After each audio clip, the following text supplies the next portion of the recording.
Well, it's Thursday night. You know what that means. I am here with SP3 for your Ring of Honor post show. A couple of things bigger than wrestling to acknowledge today. Today is the passing of Brody Lee, the anniversary of that date.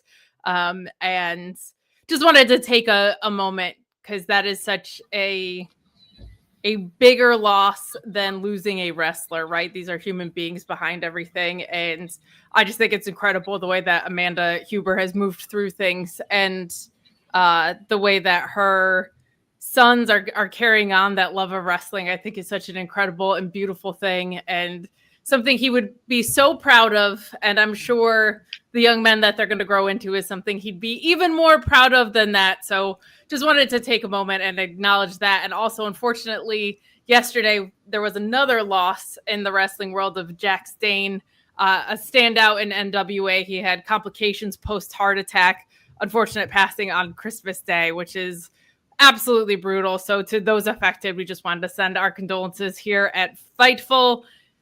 Tough way to start off a broadcast. You never love to do that, but certainly would feel irresponsible not to acknowledge those things. But we've got some wrestling to talk about, guys. Get in your super chats tonight. No TNA post show on the back of this. They had another best of show because they run from the grind. So we are here with your ROH post show. We can go as long as we damn want, but I think we'll probably finish up around the same time. We do ask that you leave a thumbs up on this video as well and head over to FightfulSelect.com because even when Sean Ross Sapp is out of office, he's still bringing you scoops down the stretch of 2024 this holiday season. So please go over there and check that out. He's actually at the MSG house show, I believe, today, which is a fun way to spend the day after Christmas as a wrestling fan. But this is the other side of Christmas stream. We're getting a final ROH broadcast in here before the new year. SP3 set up with a brand new mic, rocking and rolling. I've got Verizon over here. I think I'm not glitchy so far. Hopefully I'm in this century with all of my internet service. Fingers crossed. But SP3, how's your holiday? How you doing? You went to Final Battle. So much to catch up on with you. What's going on? Yes, it was a Hammerstein weekend last weekend. I was at Final Battle in the Hammerstein Ballroom last Friday.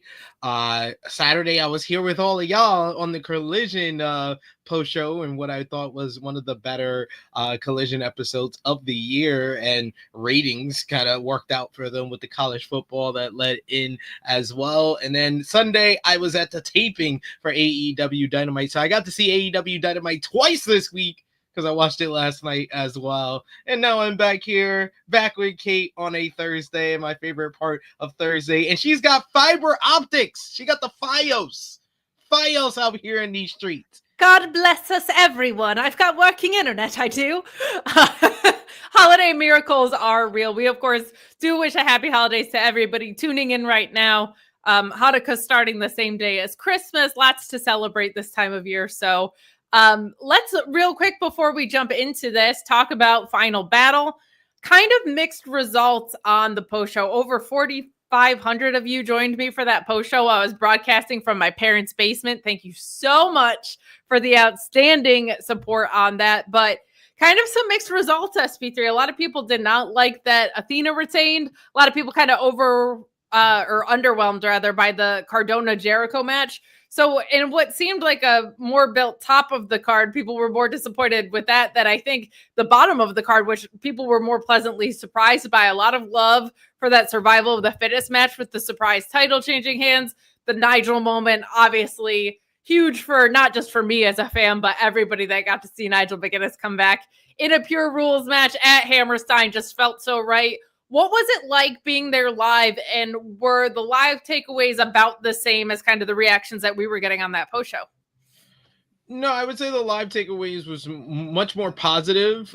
People were positive. People were shocked at Athena winning in the main event, but I don't think it was like shock and angry. It was like shock. Oh, okay.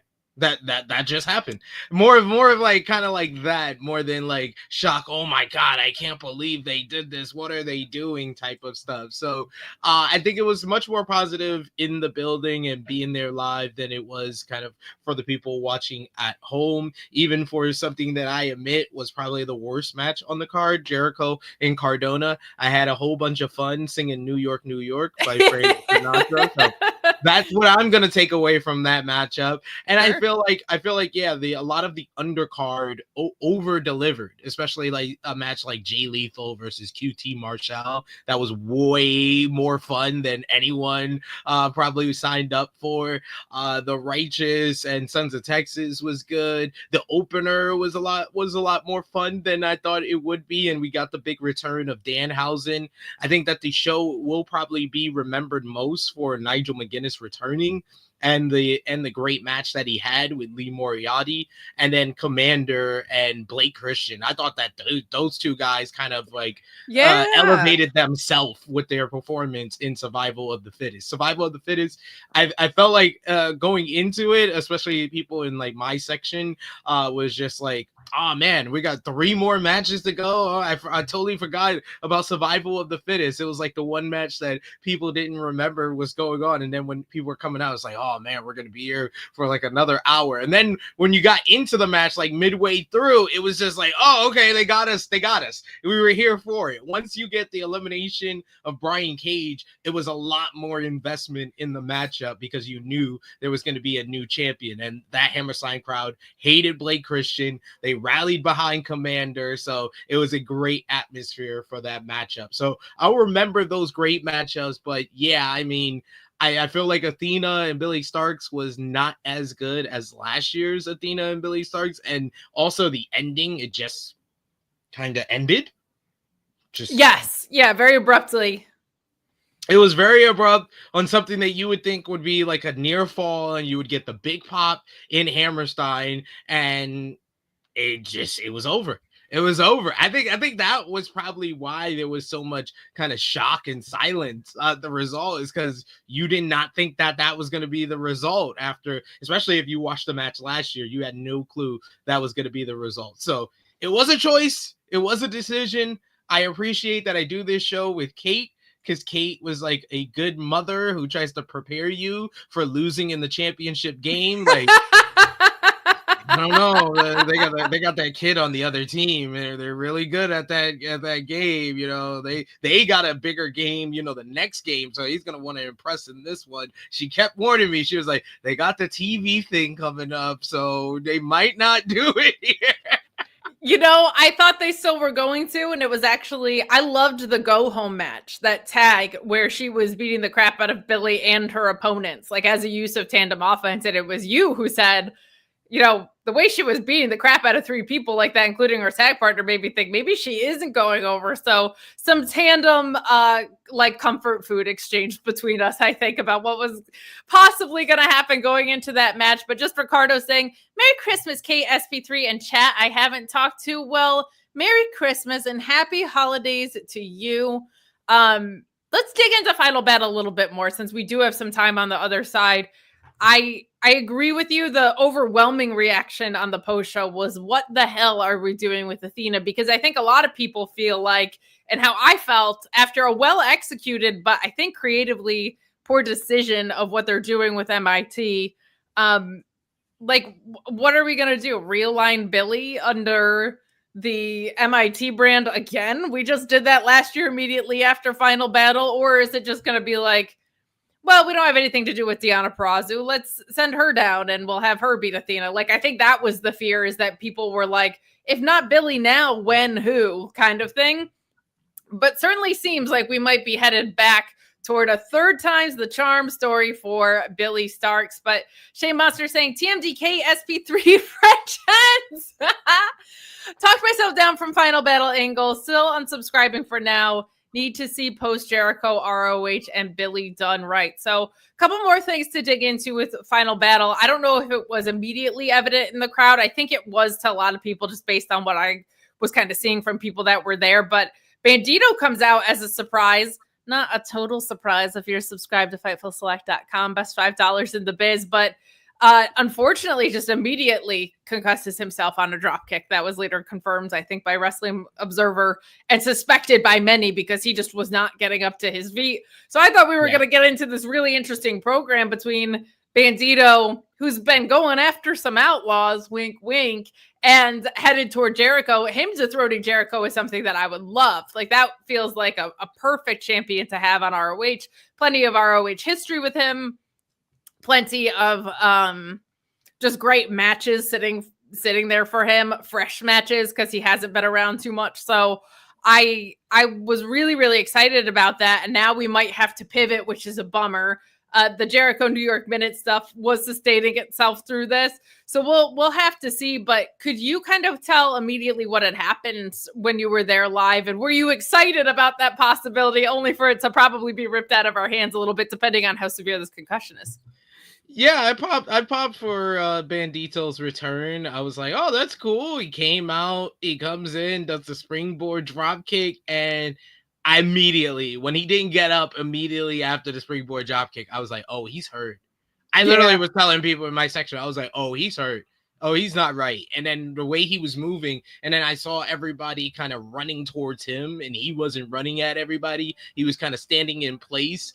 And then the awkward way things ended there, it felt like the show was on like some real momentum, despite the fact that I thought that Cardona and Jericho wasn't very good. I thought that show still had momentum, even with that, with Bandito coming out, and could have maintained that into the main event if the main event came out a little bit better as well. But yeah, it was an unfortunate kind of accident. But yeah, I knew immediately, especially being there live, I was like, yeah, it's not, something ain't right. Something ain't right. He looked like he got hurt there, and that's kind of deflating. I felt like the crowd got back up for the start of Billie and Athena, and then that had a kind of a flat ending as well. So it's like, yeah, I can understand why there was anger and disappointment post the show, especially for people watching at home, not being able to be there live.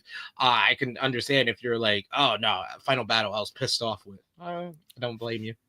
Yeah, we have seen this trend that I'm not like in love with, of Tony Khan booking leaving you disappointed. And I'm for that every so often, but it seems like now that's like the thing to expect between everything going on with the Death Riders, between what we got out of this. So people were frustrated. Some people, I think people that might not be following the product as closely, were also hoping that Cardona was going to win. That might be something to stake their hat on, that maybe Cardona is someone that would be an active champion who's around. I didn't think that was the case. I felt like that was probably just a bit of a relationship repair and a fun New York program that they could snap together and things like that. But I think people felt so unsatisfied by the Jericho thing that it kind of compounded what happened with Billie and Athena.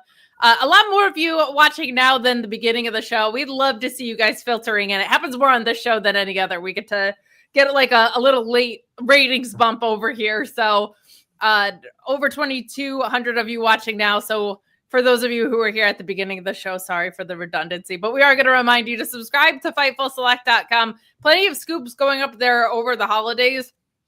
It's a big contract year, and keep in mind that a lot of contracts do tend to end at the end of the year. So you'll probably be hearing about some more renewals and maybe some more people testing free agency off of that. We also have World's End still to come this weekend. So keep an eye out for that, because we're heading right into that. And there's always scoops coming out of pay-per-views. And last we had heard on Fightful Select, Kenny Omega would be ripe for a return there. So keep an eye out on that. Also join the Fightful Select Discord, a really great community to talk to with an Ask SRS channel. So you can bug him all the time. If you can't text him to bug him like I always do, you can at least hop in that Discord and bug him all the time over there. So I do want to circle back to the Nigel moment, but I think that Jericho Cardona match was kind of what we had been saying we were fearing, of just like the in-ring's not going to be there to kind of overcome the build. There were some good crowd reactions, but it was just like we've seen this Jericho match constantly, like the slow and plodding, and people would say he just needs fresh opponents because we're stuck in the vortex. No, it was still not very good. Like, and surprise, surprise, he retains by interference. So not great. No, yeah, that eye roll was. And both guys need plunder to have a good matchup, and you didn't give them plunder. Well, and you kind of can't in Hammerstein, right? We got that bull rope match with no blood because what GCW is about to run into in what, 10 days? Yep. I'm nervous for that pay-per-view too. I'm nervous for GCW. But guys, leave a thumbs up, get in those super chats. No humper chats, but get in those super chats and subscribe if you haven't already to the Fightful YouTube channel. Sean's got a lot of interviews and shorts always coming up on there that you're going to want to check out. So support us in the freeways if you would be so kind as well. But biggest moment of the night for me as a fan, I think probably the high point maybe of the pay-per-view was not only Nigel McGuinness returning, not only the incredible S-talk between him and Shane Taylor about like, just because you got hair around it doesn't make pussy. And then, it was so good. And then he's like, you are what you eat. And he's like, you're Lee Moriarty's asshole then. So good. So good. But the match, like, you would not believe that Nigel has had the layoff that he has, because coming back to fight in the Casino Gauntlet is one thing. That's actually more chaotic than I think people probably gave that credit for. Fighting Bryan Danielson, expectations were very high. I felt they were met. You're also in there with the best wrestler in the world. A pure match is a different thing to return to. That is a completely different psychology battle. And I was so blown away by when about 17 minutes, just over 17 minutes, I think. And I loved the way that the pure rules came in to play, because it felt like old Nigel McGuinness and clever current day Lee Moriarty and some incredible wrestling in between. Like, this felt like, God, an ROH pure match at Hammerstein Ballroom like you want it. Like, this was just, everything I wanted as a fan. We kind of broke down on the ROH post show the each rope break and the psychology behind it, and I cried. It was a whole thing. But I think, like, what was so impressive to me was it was so much better than the moment of Nigel returning to Hammerstein and, oh my God, the longest pure champion of all time. The match was fantastic. Like, he could have coasted. It's Nigel at Hammerstein and Rick O'Bonney's on commentary. That's already helping you 3/4 of the way there. So the fact that the match was as excellent as it was, and I think for me, probably my match of the night, surprise, surprise, I know, but like, I just was so impressed by how much it outkicked the coverage of even what I was expecting in ring, which was a high level. But I just thought it was such a clever way to have a wrestling story unfold in the way that it was. What was it like being there live for the return? And did you agree that it was, you don't hear people pop for technical wrestling a lot, and people were popping for this pure match. It was like Nigel took us on like a time machine back to like the late 2000s in the Hammerstein Ballroom, and especially it being 15 years since his last match in Hammerstein against Bryan Danielson at Glory by Honor. It was just the perfect person. Like, as soon as he came out, I was just like, Kate was right. There you go.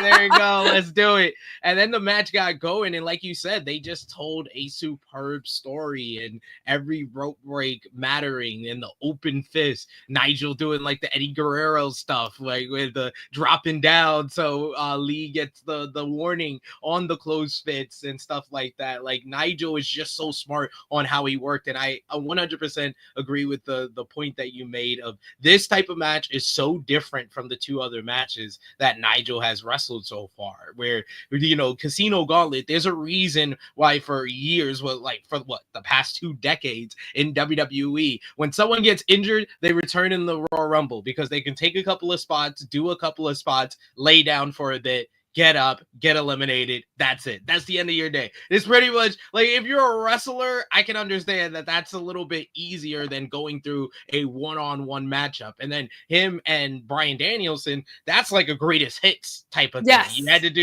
to hit your certain points. You had to do your greatest hits. Nigel busts out the jawbreaker lariat. Bryan has to bust out the jawbreaker lariat, and then the cool finish at the end. This one is totally different, because it's basically Nigel versus a younger Nigel, someone who uses the pure rules to his advantage, and in the end, him using the pure rules to his advantage and working over him and working on the rope breaks and making him run out of that, in the end paid off because he gets the Border City stretch in, puts his feet on the rope, gets more leverage, and gets the win in the end. Everything that happened in the matchup, it paid off in the end of the match, and you can tell, especially being in the post media scrum, how exuberant Lee Moriarty was. He had a smile on his face from ear to ear. He could not answer a question without a big smile on his face, and he had every right to be, because he went out there and had one of the best matches on the show. I think it's either this or the survival of the fittest. Either or.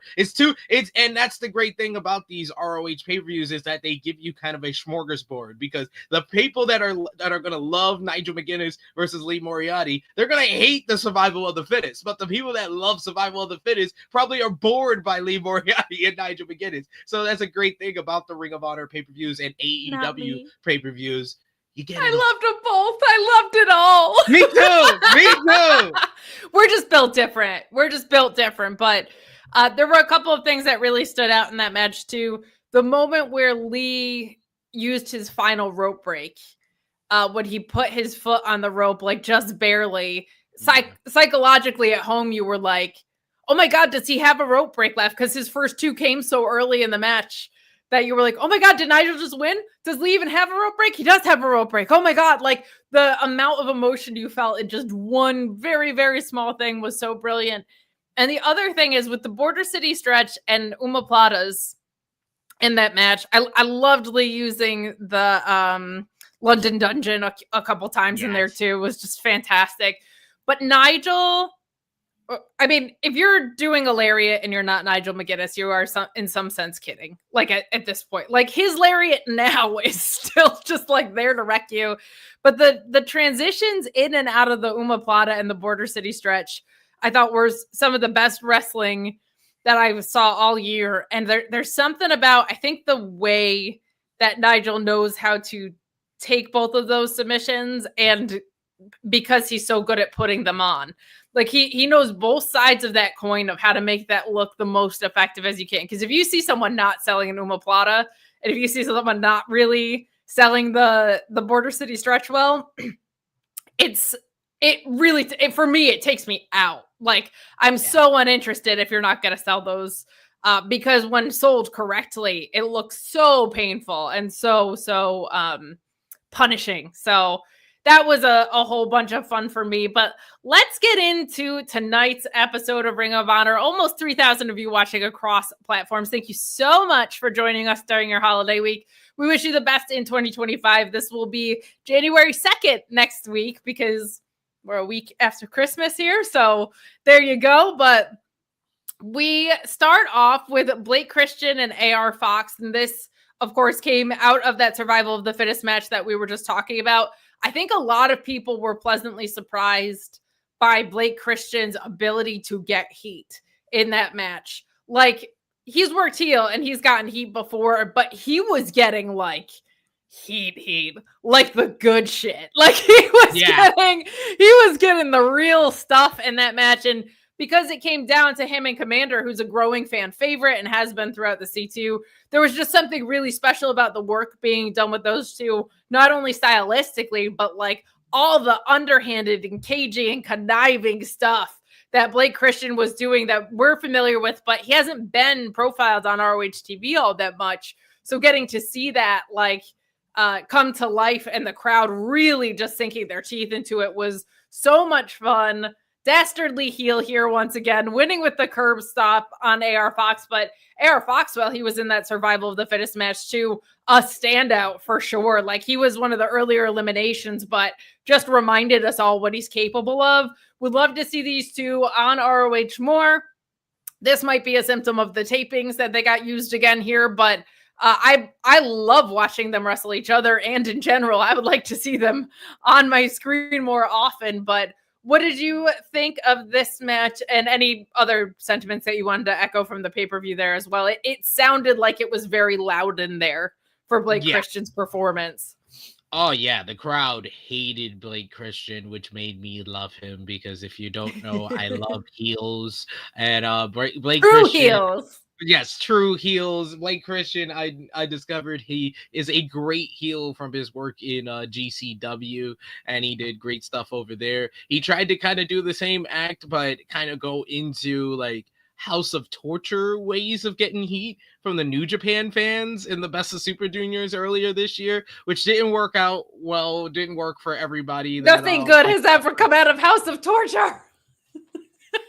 But Jeremy Lambert, you hear me, Jeremy Lambert? Here in Ring of Honor, here in front of the Hammerstein crowd, it worked really well. They had the right opponent for him in AR Fox, kind of capitalizing on their great exchanges in the survival of the fittest. And like you said, that crowd was so hot for that final two between Komander and Blake Christian, and just the Hammerstein crowd. I think these three shows of ROH Final Battle, AEW Christmas Collision, and Dynamite on 34th Street. You gotta.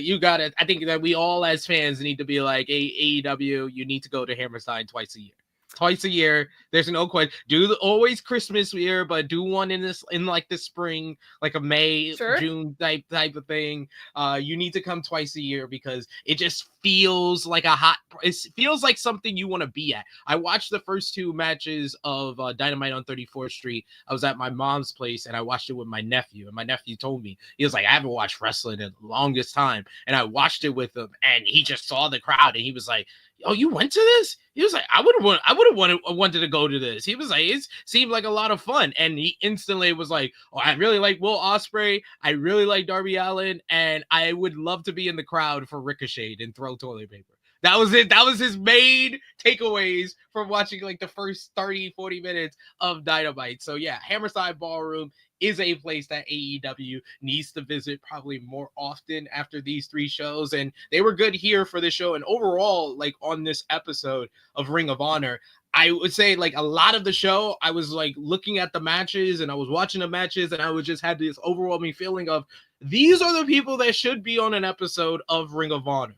Or even if it is someone who probably should be on AEW, at least it was done for the right reasons here. Like someone making their debut on this show. It was for the right reason. It plays into their character. We should not have people that should not be here and should be on AEW. We should have the people that should be on Ring of Honor. And this was like this opening matchup is an example of that. These are two people that just worked in this type of like high flying spot fest, but with a hot crowd behind them. Yeah, I think it's so fun because both of them are quote unquote high flyers or have high flying ability, but they also just have a very logical approach and ways to ground that. Like it's to me, my former co-host Reg, who's all for flippy do stuff. I'm more selective in my favorite types of flippy doos. I feel it all should be appreciated, but for me, the more tactical stuff is what works, and we get a ton of that from AR Fox and a decent amount of that from Blake Christian too, especially as he's working heel. I always appreciate it when wrestlers adapt their skill set to be in line with their characters. Like Blake Christian is so much more underhanded with his offense as a heel, and I love that. It should. We saw a low blow here. My only complaint with this match, and this is nitpicky, but we're here to pick nits. Like, I'm kind of sick of Rick Knox's entire personality being that he's bad at his job. I'm okay with refs that miss things more often. I'm okay with refs that, like, you know, in tag team action, because it's an 8-man tornado tag, you just can't keep up or whatever. The idea that he just is like so blatantly awful as his job as like a trait now it's really starting to take me out of some stuff. And I like that different refs have their personalities. Like, I like that Aubrey is very expressive. And I like that Bryce is like kind of the more middle of the line guy. And he knows MJF's going to cheat, so he thinks ahead on certain things. Like, I like that referees can be a part of the story. But like Rick Knox, just his whole thing is that he just misses so much. And I just don't like it. Like, I just don't like it, but that's just me. I don't know if it takes you out the same way, but it takes me out of matches. I think I'm just numb to it at this point. Like, you remember you review NXT. I don't know if you remember back in like 2021 NXT when they used to do like a championship matchup and used to do the intros in the ring, and they would always put like, nowadays they put, oh, your title history or last match you won. They used to put tangibles. Used to be like resilience. Oh my god, that's right. Yeah. Yep. You know what Rick Knox's would be? Incompetence. Sure. That's his intangible. That's his intangible. Intangible. Possibly blind. We don't know. Like possibly blind. I forgot they did those intangibles. That's a terrible idea. Oh my god, what a dumb it was idea so bad. It was so bad because sometimes they wouldn't even put like adjectives. They would put like nouns, and it's like, how can you be this? This is what? It's also like every wrestling promotion has their own style, and some are more spoon-fed than others. Can you leave something to the crowd to figure out?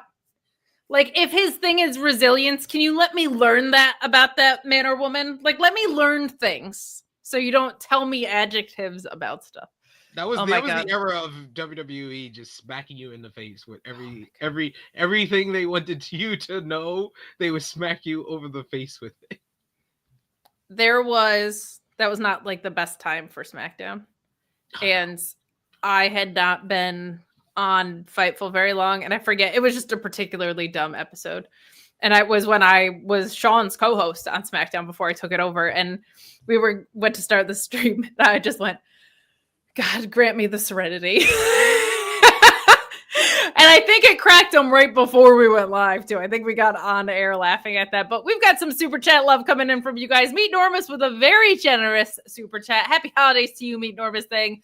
On the 13th day of Christmas, my true love said to me, let's crank happy all the days. If I had to cut a You People promo on Mama and Sister Normus for having the audacity to ask me if I want regular or turkey bacon. You know what? I think that's a fair promo because I know that about you, and I'm not your sister technically, and I'm not your mother. So I feel like you're entitled to that. You're entitled to that kind of vigor. Thank you for the generous chat. Let's crank indeed. Rafael Garcia saying, this is your reminder that Rick Knox is the former senior referee of Lucha Underground. Now, like, that made sense in that theatrical and lucha heavy of an environment. But it just feels like we go to that well so often, man. And don't get me started on Lucha Libre referees. They might be the only people worse than Rick Knox. I'm sorry. When I be watching that AAA show and the referee just be blatantly cheating and stuff. Yeah, oh, it's ridiculous. How do you have a job, sir? AAA even worse, yeah, than CMLL shows. But Ricardo saying Rico getting the TP tribute was wild AF. Yeah, so it was so funny that you said that's what got him in, was like that with Ricochet and Will Ospreay, because actually my cousin is in the chat. I brought him to his first AEW show, and he hadn't really followed the product. He knew MJF and a couple others, but he can correct me if I'm wrong because he's here. But I think Will Ospreay was the one that when you see him live too, it's just like the entrance, everything he can do. I think he's worth their weight in gold and an inevitable world champion probably sooner than later. But they need to headline World's End with the Continental Classic finals. I'm sorry, if you're having two Will Ospreay matches in one night, you need to have one of them be the main event. One of them should be your main event. One of them should be your main event because that's going to top it. Nothing's going to top that. What an unbelievable... This C2 has not been as fun as last year to me, but I've still enjoyed it.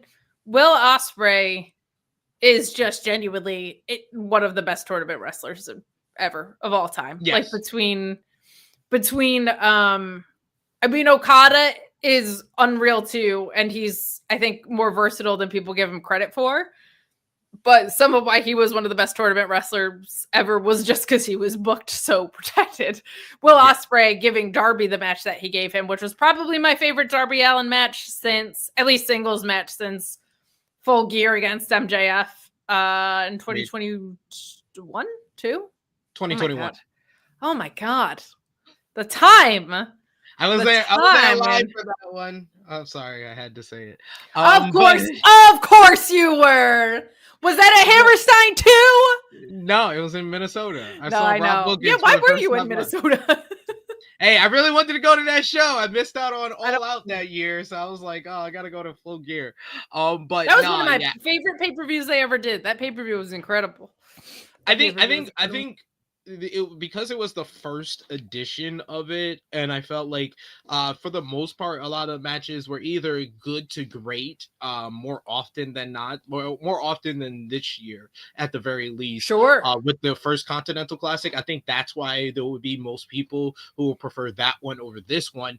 But I would say I like the stories being told in this year's tournament, Sure. and I think more stories are being told in this year's tournament than last year, because I think 1 year later the two main stories that I remember from last year's Continental Classic is the underdog story, 0-2 start for Eddie Kingston, and then him winning the tournament against his former best friend, and Daniel Garcia losing the entire tournament and winning at the end. That's it. Really, that's it. I mean, you had a cool story with Mark Briscoe, but I think the real ones that are going to be remembered are those two. I feel like, I hate to say this because I love Eddie Kingston, but I may have liked Ricochet's story in the Continental Classic. Well, that's all the time we have for SV3, folks. I'm sorry. I love a true heel, and I love someone I've been a fan of for so long, but then I realized, oh no, but you're really great at this other thing. You're really great at this. Like, you're great at doing the flips. You're great at the high flying. You're one of the greatest of all time. But oh my God, I think I love you. I think I love you as a heel. It's giving early Kurt Angle vibes. And I love it. This actually just means so much that I love that you guys love wrestling and not always crapping on it like other pods. I'm a support forever. Thank you so much, because we are very critical of the ROH product on the show because it has felt creatively aimless. But we love the talent. We both love this promotion so much. It's why we continue every week to do this. And all of the criticism is we try to keep substantially based. We don't hate for the sake of hating. And it's in the hopes that the talent get the creative care that they deserve. Creative care that they deserve. Well, you mentioned that the crowd was very hot for AR Fox and Blake Christian, both at the pay-per-view. This match they were alive for too. I gotta say, the other thing with Hammerstein was any venue that's tiered like that just looks awesome, because it looks like the ring is enveloped kind of by these tiers, and it rules. And the chants just sound different in Hammerstein than any other place I've ever watched wrestling live or watched it via television. It just sounds so different. Like it just sounds louder and more echoey in Hammerstein. I will save you and everybody in the chat and the 3,350 of you tuned in to watch right now an incredibly boring rant about the acoustics of Hammerstein Ballroom and how, because it is built for venue, for music, and the way it's designed and the wood and everything, I will save you that rant. But there's a reason those chants sound really good, and there's a reason it's a legendary music venue. The only place that would probably sound cooler would be Red Rocks Live, and I don't think you can really run a wrestling show there, but it would be very cool to see them try. It would be very cool to see them try. And also, to agree with you one more time, but also make my point again, I think Darby Allin versus Will Ospreay is the greatest C2 matchup in these 2 years. I think there's no better matchup than that. I loved Eddie Kingston versus Jon Moxley and both Eddie Kingston versus Bryan matchups last year. But Darby versus Will, like, there was no time wasted. That thing was like 13 minutes and it was just all action, and it was Will showing how great of a professional wrestler he is, because that's a Darby Allin match. If you didn't know, that's a Darby Allin match that he wrestled. But it's Will showing that he can wrestle, and Darby showing that he can meet Will right in the middle as well. So I don't know if it's my favorite. I'll say it's one of the most productive ones that I've ever seen, because my hang up with Darby is that I feel like I get too much of the same match out of him. He's always doing incredible different stuff, but it's always Daredevil stuff. And so to me, that starts to read the same. This match similar to the MJF one, but different stylistically. With Max, it was like, where Darby is chain wrestling. Like, where did this come from? Like, it revealed this whole other side. The headlock takeover stuff obviously was incredible. With this, I was like, this is what I want to see out of Darby Allin, because this felt like he was still trying to win a wrestling match with wrestling, but incorporating all the daredevil spice that everybody loves about him. But it felt like Will grounded him in such a different way. Only complaint, never ever, ever do I need to see another Styles clash to the outside like that again. I was terrified that Will was the way he landed. I was like, Will Ospreay just blew out his knee. I was like, and then he was selling, so I knew he was okay. But I was like, I never need to see that again. Not even because of Darby. The way Will came down, I was like, no thanks, I'm good. No more ever again. That spot at the Darby coffin drop on the edge of the ring frame. Like, I'm okay with an 8-ring spot, but like that shit, oh my god. I literally, I was like Trump. I was doing the Devon Dudley cell. Like, I was just like, oh my that's what God. I had said. I think the only spine he has left is the tattooed one. I think that's why he got it, so that there would be a semblance of a spine on that kid. But let's keep working through this ROH episode. There is a lot that's kind of crossing over here, which is fun. We have Komander, who's in the C2, our new TV champion, at a really wonderful, emotional moment that was broadcast online too. Absolutely loved seeing that. But we're going to dig into Lee Johnson with EJ and Duca defeating Serpentico with the fish hook Ushigoroshi, if I'm saying that right. Very cool. Very cool. I'm glad. It seems like, first of all, Lee Johnson was like most improved wrestler of the year and then absent, and now it feels like he's back. So I'm very excited that he's back, because underrated, because he's on ROH, was how crisp and deliberate his offense became, and how sharp he looked. And then he just kind of went away for a while because there's not a men's singles division in ROH. Hopefully that's changing. But glad to see he's back. Serpentico, for some reason, beating Sydney Akeem last week. Taking the loss here. We're 50-50ing Serpentico now. But perfectly fine. This was just in there to continue to build Lee, I think, which is great. What did you think? I love the finish, by the way. Keep using that forever. That looks so intimidating, and ow. So that was my thoughts. Hey, I like this new attitude from Lee J following up from Final Battle, because I was quite surprised they lost, and then I was even more surprised that they turned heel.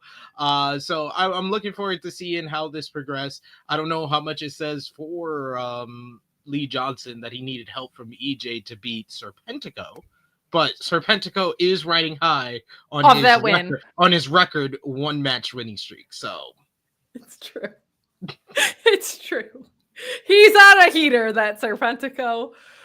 But what I do like, or what I think the attempt is, right, is that they need each other. These two guys are going to need each other. So I'm excited to see how that develops on the other side of the coin too, because why EJ needs Lee Johnson when he's a charismatic monster. That's my new nickname for him. I just decided it. Coined it. TM. I'm going to sell t-shirts. Charismatic monster. I like it.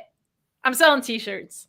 Why and how he needs Lee, I think is going to be interesting, because I don't think it's a mentor-mentee thing. I think they're a package deal. And I'm excited to see how that plays out from a storytelling perspective. Guys, get in your super chats. Leave a thumbs up on this video. The chat asking, where is Anthony Ogogo? I believe on paternity leave. He had a kiddo. I don't know if he's still away there, but I would think that would fall in a reasonable time frame of hanging out with your newborn kid. So he was in the Shane Taylor Promotions video package, so he's which is around. What we're about to talk about next. This vignette for STP, which of course is Shane Taylor, Lee Moriarty, Anthony Ogogo, Trisadora, Sean Dean, and Carly Bravo. And Shane Taylor says they're coming for everything. Stop me if you've heard it before, SB3. I was like, wait, I feel like this is a vignette that I've seen before. 1. And 2, I feel like Shane Taylor says this at least bi-monthly. It's a bi-monthly reminder that Shane Taylor asks for title shots or says he's coming after titles, yet doesn't get those title shots. SP3. And he was a promoter at Final Battle. I was literally saying that to Kimmy at Final Battle. I was like, well, man, they really got Shane Taylor acting like he's a damn promoter. He looked so cool, though, I gotta say. He looked so cool. And when he got so pissed off and called for the second referee in the pure match, he was like, hold on! Like, his whole tone was he was great at it. But yeah, he should have been wrestling, unless he's not medically cleared to do so. But I haven't heard that's the case. I'm watching this vignette, and I'm like, you've got one of the coolest women I've ever seen in my life standing there. You've got one of the, like, most fun, I would say improved as an act, like, coolest, versatile tag teams that you have out there in the infantry. You have Shane frickin' Taylor, Anthony Ogogo, who's like, I'm British and I knock people out. That's awesome. And you have Lee Moriarty, who just put on one of the best pure matches I've ever seen in my life, and definitely one of the best under this umbrella. There was some fun stuff between Wheeler and Garcia, but this was, like, easily the best since then. Can we buy them a fucking win? Like, why is Undisputed Kingdom winning on a 0 hour? Why is this not on the show? I was like, why is Undisputed Kingdom on the 0 hour? Two, why is Shane Taylor Promotions losing on the 0 hour? What are we doing here? I was at my parents watching this, and I said that out loud. Because also, I don't think you caught this live, but toward the end of the match, Carly Bravo gave you meme material for the rest of your life. His face just went. And then they lost, and I was like, what are we doing? And my parents were like, what are you talking about? And then they were like, why are you crying over this guy that you went to go see do magic last week? Last month. It's like, it's a lot. Leave me alone. But they got a history lesson. They got a pure wrestling history lesson that they did not care about. They were preparing for a Christmas party. They didn't give a shit about anything I had to say, but they pretended. God bless them. Oh, that's God sweet. bless it. I know, they're the best. I'm so lucky. I'm so lucky.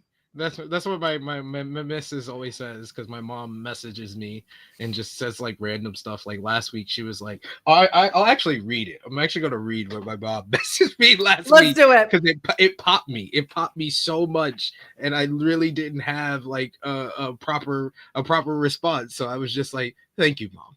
Just thank you.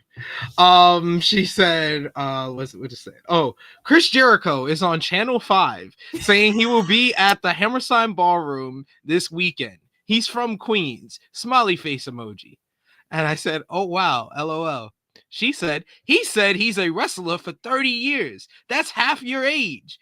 Smiley face emoji. He said if he wins, he's going to Studio 54 and dance.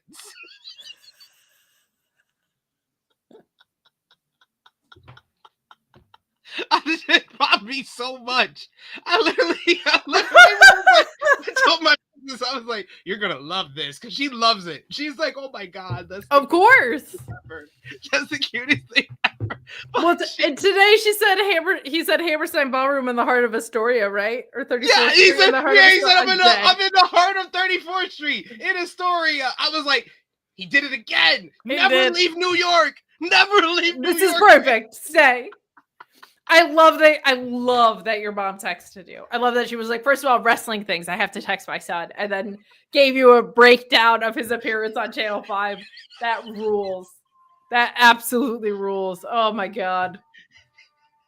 Let's keep working through this episode of ROH. Guys, send in super chats for SB3's mom. Send them in for my parents they learned way more about Nigel McGuinness than they ever wanted to, but we moved from Nigel McGuinness talk to some strong style here with Shibata and Tommy Billington defeating the Premier Athletes. Stunned that the Premier Athletes are taking a loss here, but we get that diving headbutt PK combination, and it feels like we're headed toward a Shibata versus Tommy Billington mentor-mentee relationship story, which I like. I also like that Josh Woods is on the other side of it because there's some history with Shibata and Josh Woods, obviously. However, I don't know yet, but it does feel like they have no other ideas than to be like, Shibata should mentor someone, or he should be in this trio for no reason. Like that's pretty much what the only well we go to with Shibata. However, he is the wrestler and it works. So I don't know how I feel about it because it feels a little lazy, but it also feels like that's kind of what he should be doing a little bit. And I like this also for Tommy Billington. I also would like it if this was headed towards rebuilding the pure division in general, because Josh Wood should be in that picture. Tommy Billington should be in that picture. Shibata should be sniffing around it, things like that. So I hope that's where something like that is heading. Did you get kind of the same vibes that I did? Yeah, I got that too, and I was really, I honestly, I would say I liked it because I was like watching this matchup, and I was like, man, this Shibata set up to be the mentor of Tommy Billington was better done than the current ROH World Tag Team Champions, where it was just like, yeah, hey, you're from Texas. I'm from Texas. We're in Texas. Let's win some titles in Texas. That was the story. This one, at least, you had a match to set up them growing respect for each other and then teaming up with one another. That's a simple to tell story, but a lot more effort than what we got with Sammy and Dustin. So I appreciate that fact. I appreciate how well they work together. I appreciate the premier athletes because, like I say every week, they are the most over jobber tag team in Ring of Honor and AEW. They always get a reaction. Or that the athletes suck, athletes rule stuff is over with the live crowd, and it works every week. And I always shake my head like, can't believe this works every week. You want to do that with Ariya Daivari? Fine. You want to do that with Toni Nese? Fine. Josh Wood should not be near that shit. I'm sorry. His ceiling is way too fucking high. Way too high. Way too high. You mentioned like the tag titles being built around Texas. What if I told you that the trios title was also just because of Texas? Huh?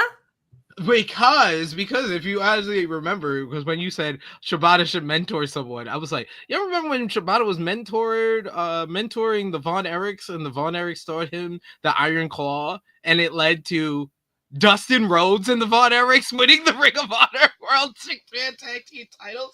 Like, who goes through this? Like, don't they have like a continuity manager? I think that's what AEW and Tony Khan.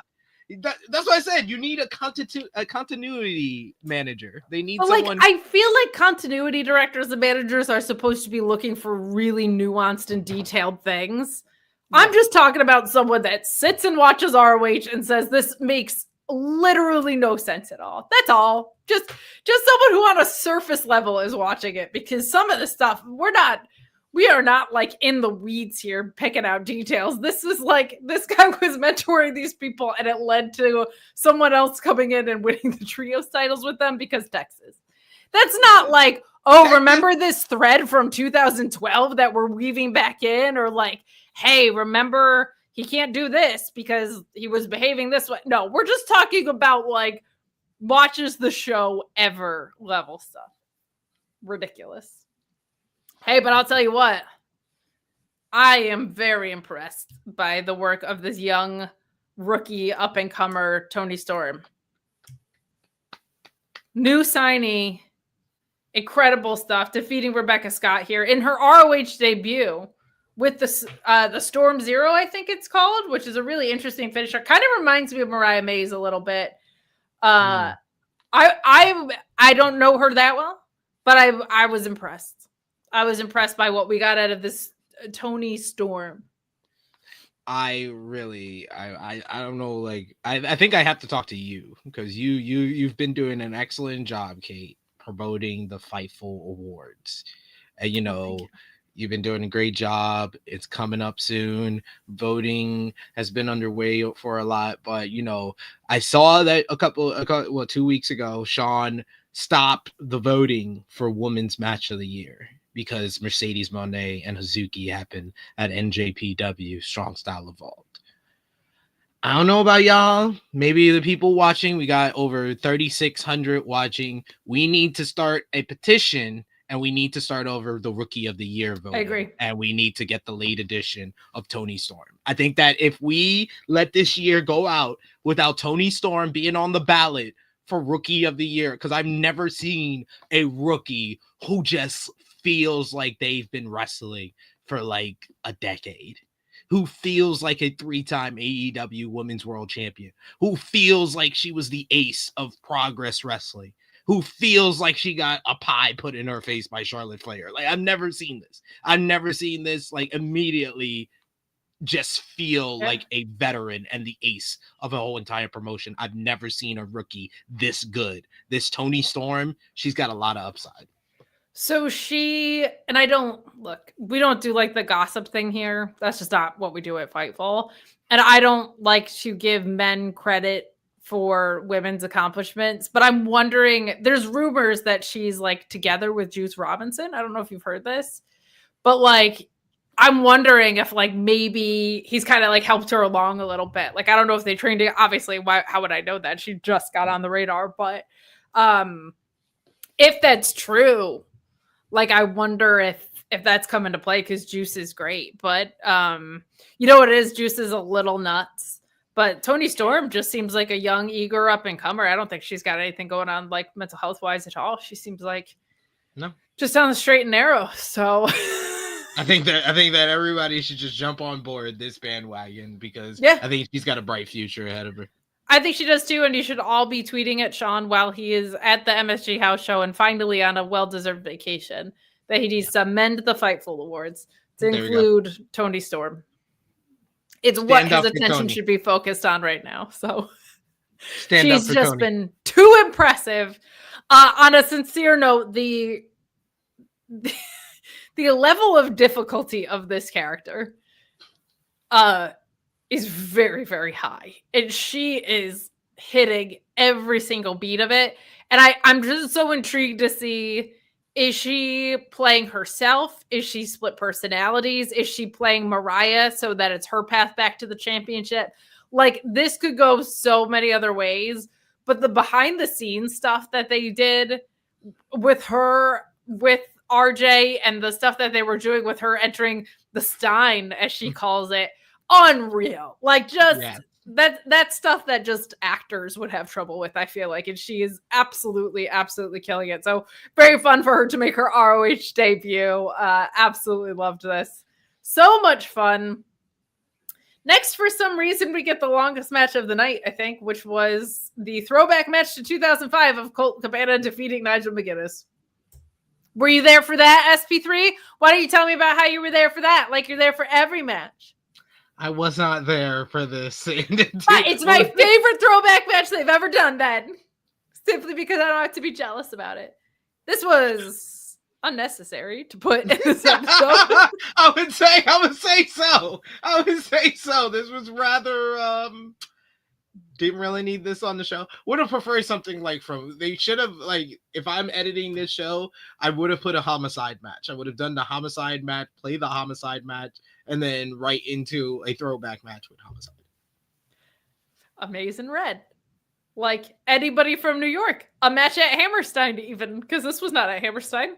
Love getting to see young Colt Cabana all fresh-faced and there against Nigel. This was Rocky Romero and Homicide defeat QT Marshall and Aaron Solo. Love getting to see Rocky in action. Commentary doing a great job of putting over how important of a figure he is in wrestling. And Homicide, the big surprise here as his tag team partner. Kind of been waiting for him to be sniffing around the AEW product. He hasn't really made appearances at Grand Slam or anything like that. So absolutely love this. Shane Monster calling out the Rottweilers thing, which is so important and such a nice Ring of Honor history callback. But they beat QT Marshall and Aaron Solo with the King Kong Lariat from Homicide onto Solo. Nice to see Homicide around here. Like, that was a really nice move. And I kept waiting, especially while Eddie Kingston was on his rise, for Homicide to kind of fold back into the pictures. But I loved the Rottweilers thing here. This was a really, really cool idea. And I loved Caprice just marking out, being like, this is the ROH we love and know. And I was like, yes, it is Caprice Coleman. So very, very fun there. Fun match. QT Marshall just continues to be so valuable in the role that he serves. But this was all just set up an exciting return for Homicide to Hammerstein Ballroom to ROH. very, very cool to see. Very, very cool to see. Huge pop for Homicide on this show. Like, we don't usually hear that lot of a pop on a Ring of Honor weekly show, but it was nice to see Homicide in New York City in the Hammerstein Ballroom. Always go back to my first time in Hammerstein, seeing him win the Ring of Honor World Championship from Bryan Danielson.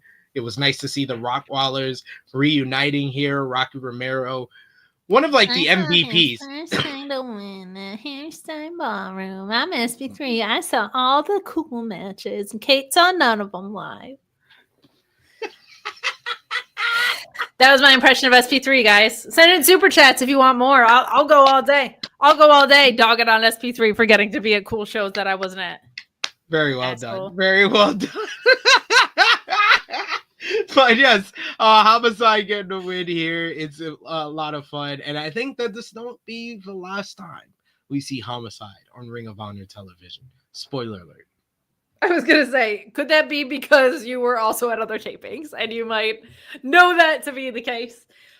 This was a situation, too, where you were right about, and Kimmy Sokol asked about this in the media scrum. Actually, kudos to her for asking this of like, are you going to come back to Hammerstein? Because the subtext there was because you should. And it's kind of fun as AEW is shifting their live venue strategy to see these hot spots like Texas and like they kind of wore out Chicago, but that's starting to come back alive.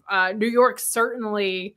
I think LA's been good. Vegas feels like it kind of died out for the Double or Nothing tradition. So it's like they're starting to adjust and I think find their zones. Hammerstein seems like the zone. If you're going to do stuff like this for Homicide, like hell yeah. So do Atlantic City for Double or Nothing. Do Atlantic City. Why not? Did you go to the Atlantic City taping when they were there? No, I did not. It was a blast. Like it was not the most fun venue, but like the environment was there. Most of the hotels, it was right on the strip. So if you were staying at a hotel, like the experience was so much fun. The seats were very uncomfortable, like weirdly so. But that was like Keith Lee's debut and a couple of other fun things happened on that show.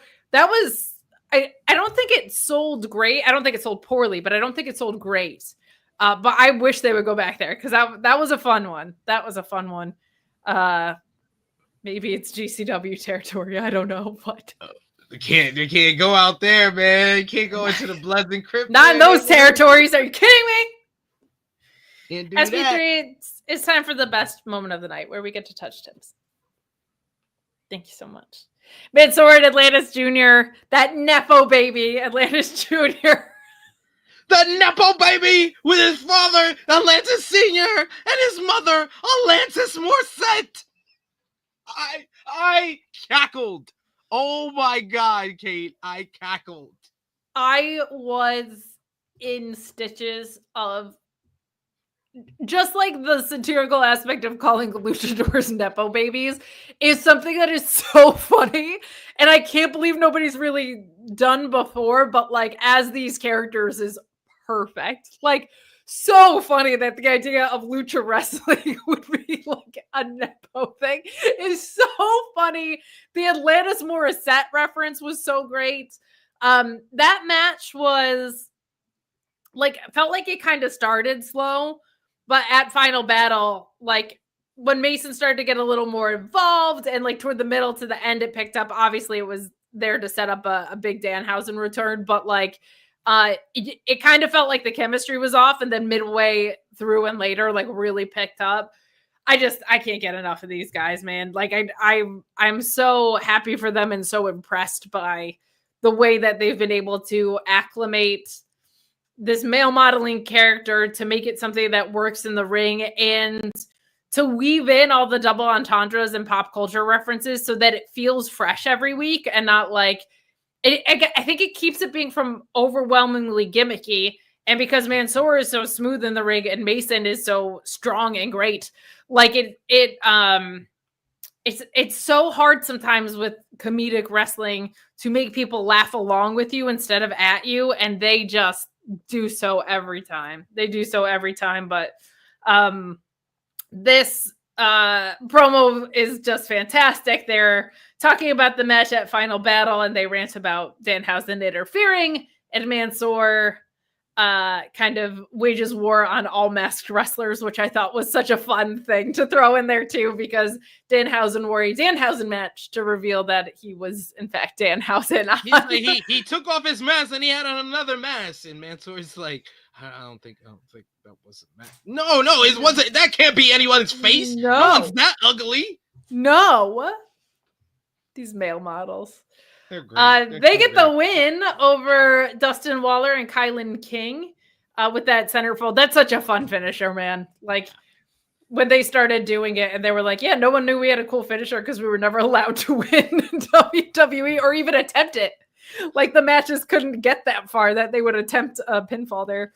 I'm glad they're working back on ROH because that's where they were originally intended for. I would love to see them in more tag action. I can't imagine Danhausen cursing Mason Madden isn't going to come back into play. You don't bust out the human teeth for nothing. So we will see where that heads. But any thoughts on the match itself? Just kind of a nice standard win. MXM doesn't pick up a lot of wins because they're so bulletproof in that way. So it was kind of nice to see them get a W here. Yeah, you gotta have to see people win before they take a loss, because then the loss means just a little bit more. So I like the fact that they gave him a squash win here, and like you said, the centerfold is such a great finisher, and it looked devastating on the guy in this matchup. Rafael Garcia is saying, MXM makes me realize I miss Dalton Castle. Me too. I was hoping he might be ready for a Final Battle. That would be such a great place for him to come back. I don't know the status of his injury. We never want to confuse our eagerness for him to be back on screen with anything along the lines of rushing him back from injury, certainly. But he's been out for a while, and he's so integral to the fabric of Ring of Honor that he's extremely missed. He has this long-standing history with Johnny Wrestling, or not Gargano, but Johnny TV. Jonathan Television. Jonathan Television, as it were. Thank you. So if he's going to come back into a program, that could be a very fun one. You could pick up anybody to play the boys, and you have a trio versus trio match right there. Would be nice if the 6-man titles were around. But every time I get MXM, I love them. And then them with Danhausen, I was like, remember the Stefan sketches from SNL? Yes. That's what it started to feel like. A vampire disguised as a vampire with human teeth.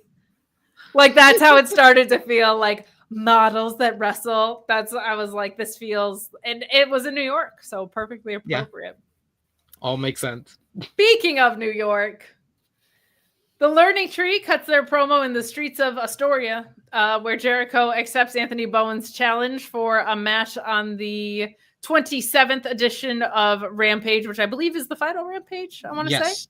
The final AEW Rampage. What a mean thing to do to Anthony Bowens on the way out. But there you go. I'm excited to see Anthony Bowens in singles action. But the big thing here was him calling Herald Square like the heart of Astoria. Like, these intentionally mismatched references have been hysterical. So, couple of blocks away in Flushing. My favorite bodega. The king of New York, ladies and gentlemen. Well, this is something that I didn't love that I think most people probably do love. So I hate when that happens because I never want to come across as a hater. But we do get our M.I.T. Expulsion Act. And Athena, of course, retained, as we were talking about at the beginning of the show.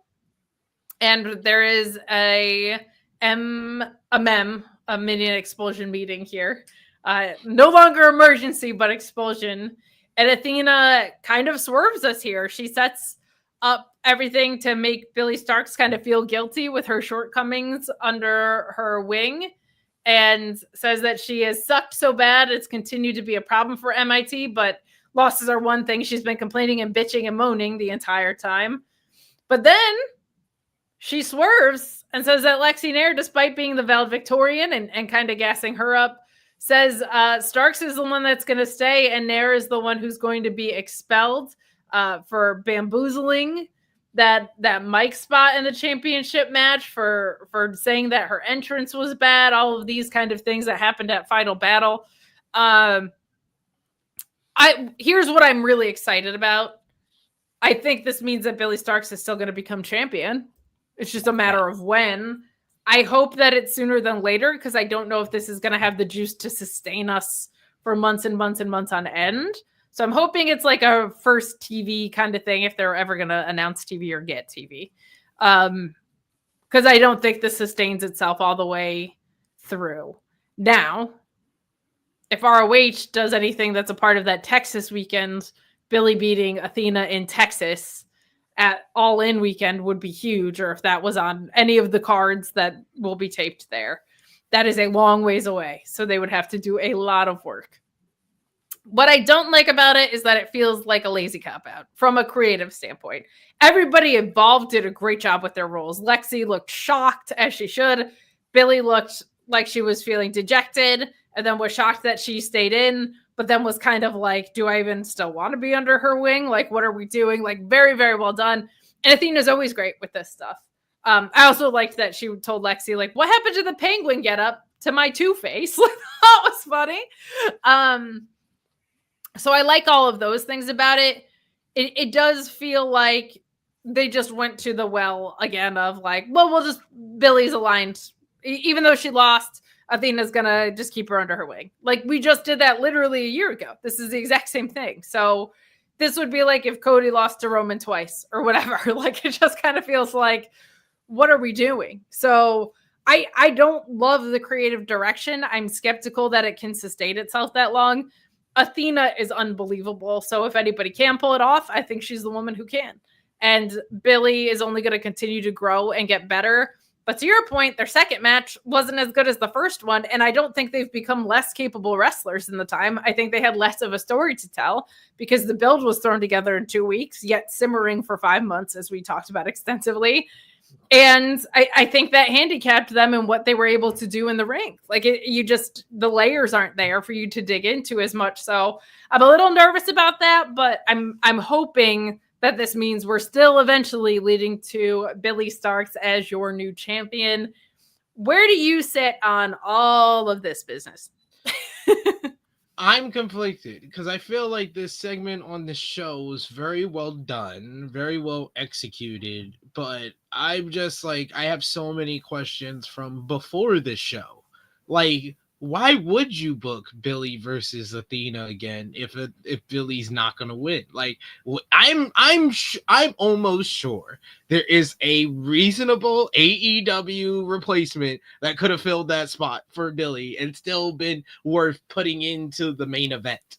And with the idea of, okay, we're gonna do this three times a charm storyline, she has to get closer to winning. She got farther from winning. Yep. She was, because literally you went on this show, what was it, 2-3 weeks ago, and showed us the first matchup. The first match, she was definitely a lot closer to winning than the match that I just saw live in New York City. She went into an exposed turnbuckle. She got hit with the old face 1, 2, 3. The year prior, she got hit with the old face. She kicked out. Yeah. Athena had to invent a submission to beat her in 2023. Yep. And that was the better of the two build-ups to the matchup. That was well done. It felt like it was concluding and being blown off at the right time. You were getting a crescendo. You dragged it out for an extra year. You let it simmer for 5 months, the quickest 5-month build I think I've ever seen, because you did nothing for 4.5 months and then decided 2 weeks before, let's make that matchup. We should probably do that because it's going to be the main event of the damn show. Did that and then booked the matchup where Billie lost a lot. It was a minor inconvenience for Athena. Yeah. In comparison to last year, it was a minor inconvenience of Final Battle this year. And you literally didn't even tell the proper story, because the proper story, especially because we just saw the matchup for 2023, is you have Lexi interfere to help Athena win retain the title at least this year, because you didn't pull the trigger last year. But then you didn't even try it this year. Like, she asked for the microphone and all that, and you just did the same thing you did the year prior. The only way in which Billie looked smarter than last year was because she had that spot scouted.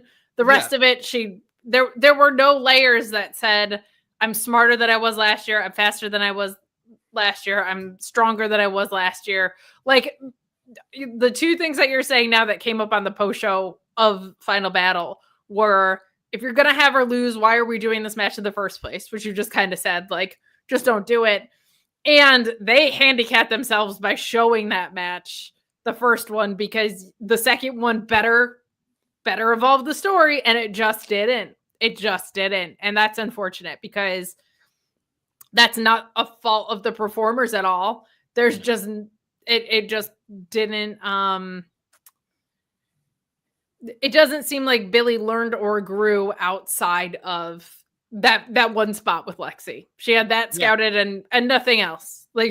So that's a shame. That's a shame. I hope that if it is going to be a trilogy and Billie makes it to the top the third time. You know what's funny? I was thinking of Alex Pulowski with this, because he thinks, and I said, and I really like this idea, an NXT with Obafemi and Javon Evans. And he said you could do this with Wesley too, but that you have this thing where you have a character arc where first time you face Obafemi, swatted out of the air. Just smushed, lost. Second time, so close, but Obafemi, he's just too much. And then the third time, you overcome him. Clean, simple, character arc grows out of that. Huge payoff, because it's the third time around. And Obafemi's got no reason to be scared. He already beat you twice, right? Sure, I'll accept that third match. His arrogance gets in the way. It's his hubris, whatever. Could have done that with Billie. Which to me says that this was not the long-term plan from the beginning, because that was not calculated. The second match didn't evolve anything from the third match, and that's a damn shame. Shame. And literally they had, it was all set up for them to have Billie win, because you've done, people forget that the whole story starts with them having a match at Forbidden Door in 2023, where it was Athena really kind of washed Billie. It wasn't that close. It was Athena getting the win, minor inconvenience. Then it was a war of attrition last year. And then it was slightly more of an inconvenience from that first match in the third match, but still Athena wins. Athena 3-0. 3-0. Athena Starks, slightly inconvenienced, a trilogy for the century. You know what I mean? Slight inconvenience. Part 1, Forbidden Door. Part 2, Final Battle. Part 3, Final Battle. Part 4. It's like, God damn, I don't need a fourth one. No. Why couldn't you just stop at the third one? The third one was great. It was great. That's a really good point. I think a lot of people forget, including me, that Forbidden Door was where that started. This would be a 4 times the charm story. Technically, Athena now having the title for as long as she has certainly makes that feel that way, like a 3rd times the charm story, but it would be their 4th time. So unfortunate. And to your point, I also agree that I thought the segment was very well executed by everybody involved today. Like, none of our gripes are with anybody that was involved. And it did have the crowd, who was, I think, kind of fatigued at this point. So good on them. But it just feels like they are booting it, which is a bummer. But you're putting it down the field, if you will. Yeah. They're just punting this one. But like I said, I like the segment, how it was executed. I like what it sets up. But I also 1000% agree with you. This is a 2-month, 3-month story. Do not drag it past that. I agree. And the other aspect to that is, like, I think now I feel very confident that Athena's probably losing at Wrestle Dynasty, which sucks. Because I think that's probably the impetus for things to start to unfold again. I hope not. I hope it's her, like, I mean, I think the reason why she wants to keep Billie close is because she thinks that Billie can be the one that does beat her. Sure. And she has an advantage over Billie by being her basically her mentor, and she can keep her, she knows every trick she's gonna do. It's like basically it's like the reverse of the Mariah May Toni Storm storyline, where Mariah May got close to Toni Storm to eventually dethrone her for the AEW Women's World Championship. Athena is keeping Billie close because she knows that Billie can eventually beat her to dethrone her for the Ring of Honor Women's World Championship. But she also knows that by keeping her close to her, she knows what Billie's going to do. She knows what's going to happen next with Billie by keeping her close. Whereas Lexi at this point was expendable to her. She was expendable. So I understand the thinking, the rationale behind everything. But like you said, it's not a long-term story. It also makes the fact that Billie didn't come so close to beating her all the more senseless in this, because Athena there's nothing for her to be intimidated by coming off of that match, unfortunately. Yes. Guys, we're about to close out our Ring of Honor episode. Final call for Super Chats. Thank you so much for the support tonight. Still almost 4,000 of you watching, which is pretty cool across platforms. But we have our new ROH Men's TV champion, Komander, facing off with Johnny TV and Mansoor and Mason in the crowd saying, if Johnny loses, we will be very sad, which I thought was a very nice take on the "we'll riot" signs. Like, just that's a little aggressive, and I appreciate that they understand that. But they're liars.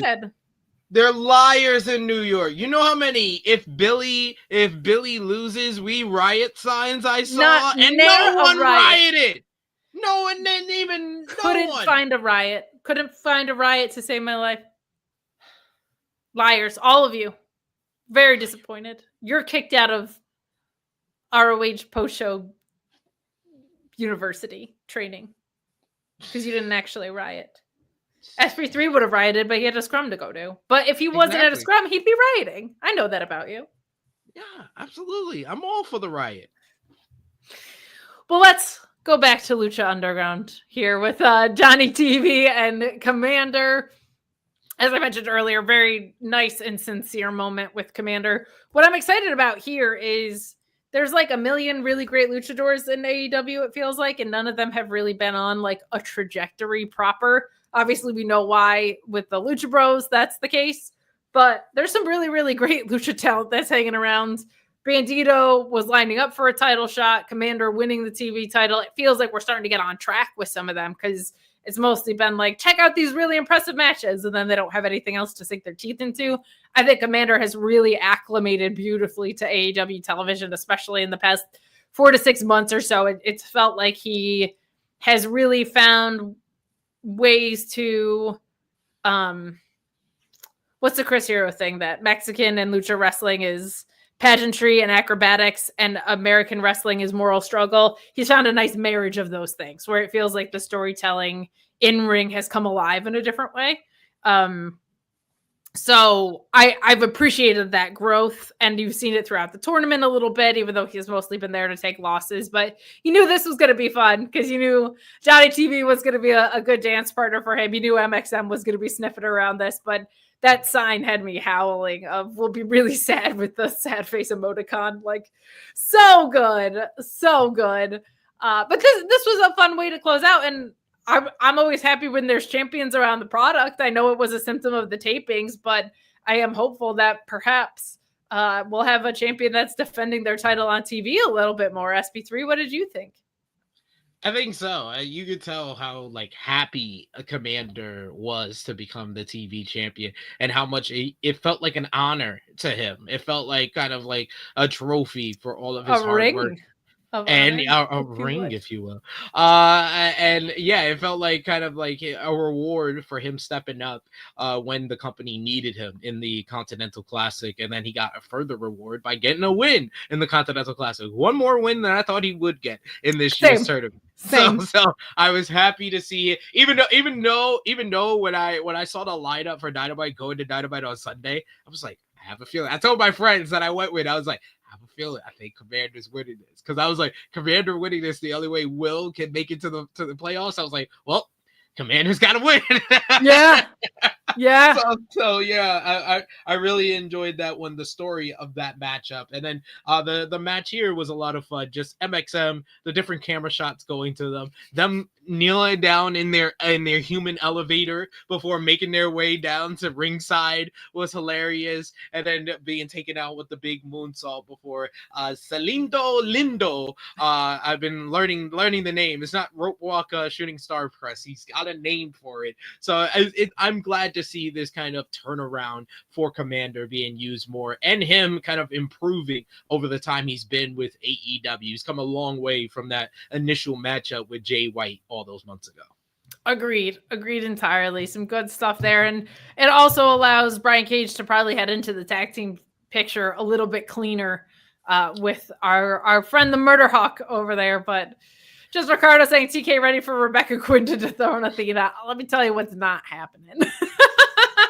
I don't think that everybody who's been rooting for her to be back in any promotion, I don't blame them. She's one of the best wrestlers in the world. But I remember Sean saying on a post show that he was like, you know what she's worried about right now? Her cherry tomatoes. That's what we were talking about last time. So I don't think she's in a rush to get back.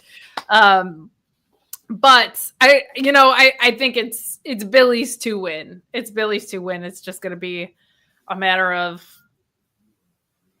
building out or dragging out this long-term story, depending on what they choose to do with it. We're going to find out. We're going to find out over the course of the next few weeks, but we will see. See. I still think Athena wins at Wrestle Dynasty. I got my fingers crossed. I would love that. I would love that. I think it would be a very productive use of booking. I just think it's going to be Willow because she doesn't have an AEW title right now and isn't really near any pictures. And she has the crossover with New Japan. So to me, it feels like she can walk the line of kind of both sides because she's a presence in both. Yeah. But and CMLL actually, what am I saying? I'm hoping Willow wins the title if she wins this cup. If she wins the International Women's Cup, she better win the AEW Women's World Championship in 2025. I also just think that's a fun handoff of assuming that Toni Storm, this rookie, dethrones Mariah May. Like the program you could do with delusional Toni Storm versus Willow Nightingale, who would just look at her in the funniest ways, I think. Would be very fun. So, but guys, we are going to wrap it up here. Thank you so much for joining us on your holiday week. We hope that you have a continued safe and healthy and wonderful holiday season. We'll be back on January 2nd for this show. Fightful schedule has us off for New Year's Eve and New Year's Day, just so you know. So that'll be another week without Sour Graps for us in the AEW post show. We'll see if Alex can sit out that long. He might get itchy. He might need to rant about like Darby Allin or Shawn Michaels at some point. So we'll see. But that is the plan for the rest of the holidays around here. And we will let you know a date for the Fightful Awards coming up pretty soon. So thank you so much for joining us tonight. Thank you for joining us for that Final Battle post show. Thank you for joining us for this post show. We'll see you in 2025. How about that? Unless inevitably I'm like, SP3, can you fill in for whatever? That'll probably happen. But we'll take it a day at a time down this holiday stretch. Thank you so much, and we'll see you next week.